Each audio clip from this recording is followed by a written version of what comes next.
Good morning mga Suki Labs! For today's lunch po, magluluto ako ng kabsa. Kabsa samak. Ayan. Ito po yung aking isda. Nilagyan ko po siya ng spices para sa isda. Tapos ito naman po ang aking mga sangkap. Very easy lang po siya. Ayan. Ito po yung aking spices. Coriander, malalaking kamatis, sibuyas, may luya po ako dito pong patanggal ng lansa, at malaking bawang, yung buo po siya. So, ito po yung aking pinaka cooking oil. As always po, ito po lagi yung ginagamit ko.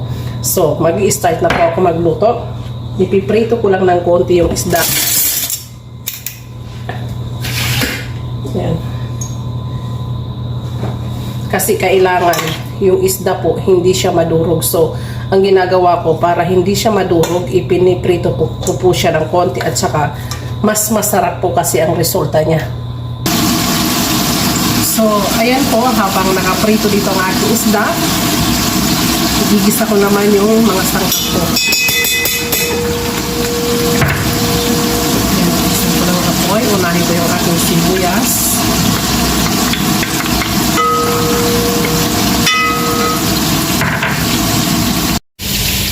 So, ayan po, medyo brown na ang aking sibuyas.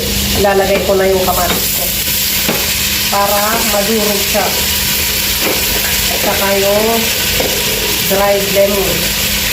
Yung po ang una kong ginagawa. At ilalagay ko na itong ating spices.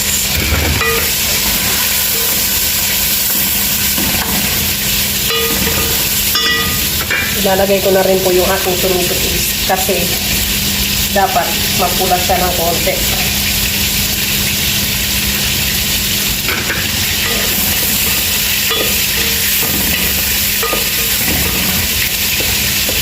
Hanggang sa matunaw po yung kamatis.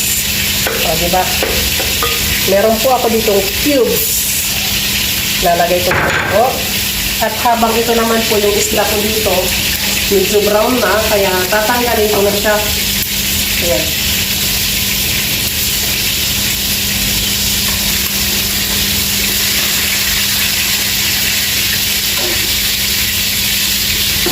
Ganito lang po.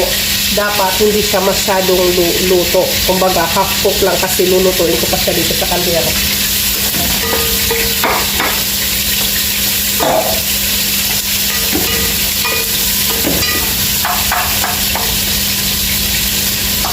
Dapat masangkot ko siya ng maayos kasi medyo matigas yung kamatis ko. So, ayan po.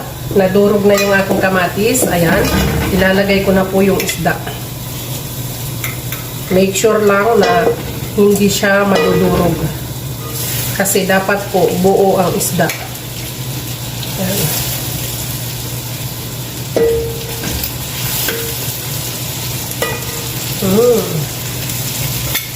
Lagay ko na rin kasi yung katas na dyan. Tapos, ilagay ko po itong ating coriander. Fresh. Ilagay ko na rin yung bawang.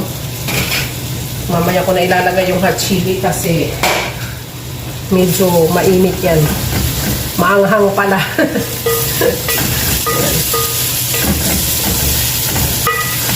So, ayan na po. Ito po mga Suki Labs, yung kamatis na dinurog ko kanina dito, yung sinangkutsa ko, tinanggalan ko siya ng konti para mabalik yung lasa. Yan. Ganyanin ko siya.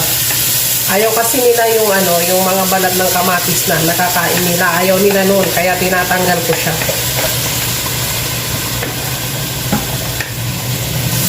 See?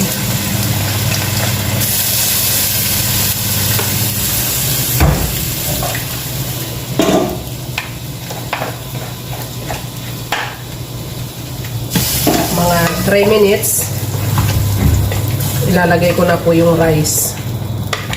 At pupunuin ko lang siya. Mga 3 minutes pa. So, ayan. Tapos na po ang aking 3 to 5 minutes. Lalagay ko na itong hot chili ko. Ilalagay ko na po ang rice na binabad ko ng 30 minutes.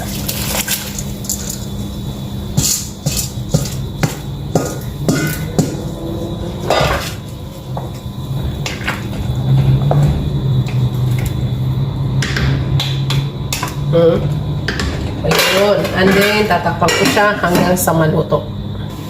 So, ayan mga Sukilabs, luto na po siya. Ayan. So, ready to serve na po. Magsasandok naman ako ngayon para sa aking mga bossing.